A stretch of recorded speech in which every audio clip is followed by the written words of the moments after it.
लेकिन साडी चेंजिंग के नाल नाल जी असीं मूव हो रहे हैं अपनी इस सकाफत तो शहरों के विच जा रहे हैं। उत्थे असीं फैसिलिटीज़ चाहुंदे हां जिहड़ियां कहंदा कि असीं गभरू पुत पंजाब दे उंज शहरों में रहने आ, असीं गभरू पुत पंजाब दे उंज शहरों में रहने आ।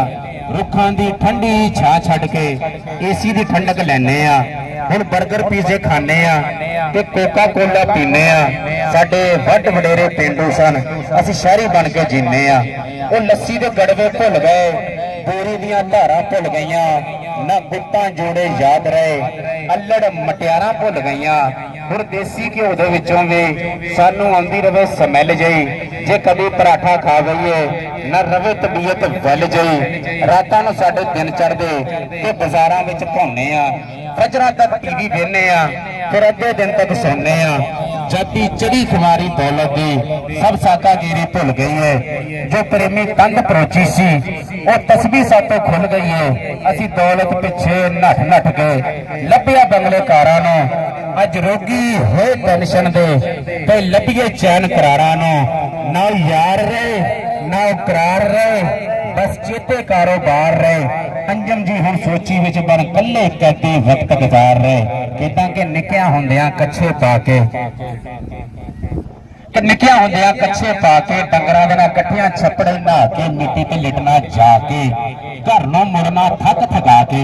करथा चेता इदां ही सी ना, ओ साया वांगर फिरदियां रहना, बेड़ा उत्ते चढ़ के बहना, बेरे नूं वट्टे मारने ते दे के झूठा बेर खिलारने। करथा चेता इदां ही सी ना।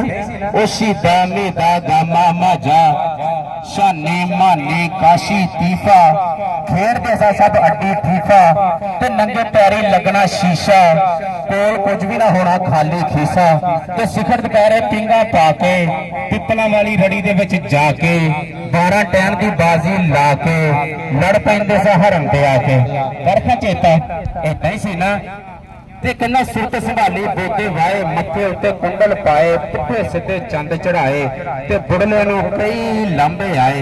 करखा चेता इदां ही सी ना। ते अल्लड़ उमर दियां की दसां, कोड़ियां लगन सियाणियां मत्तां, याद करा ते खिड़ खिड़ हसां। इत्तां जद जोबड़ दियां आईयां, गल विच पईयां ब्यालियां भाईयां, सदरां भी ढेरियां ढाईयां, ओढ़क गईयां सब चतराइयां। करखा चेता इदां ही सी ना। फिर तड़के उठ के कूड़े ढगे, शाह वेले नूं पट्ठे वड्डे, वेंदिया वेंदिया आ गए बग्गे, रोग हजारां तन लगे। फिर कुड़ियां मुंडियां अखां फेरियां, खुस गए भेड़े मिलियां ढेरियां। मैं सुनावां केड़ियां केड़ियां उच्चियां मौला शाना तेरियां। जे चेता कीता ते हेठां ही सी। किदां ते उमर होई 10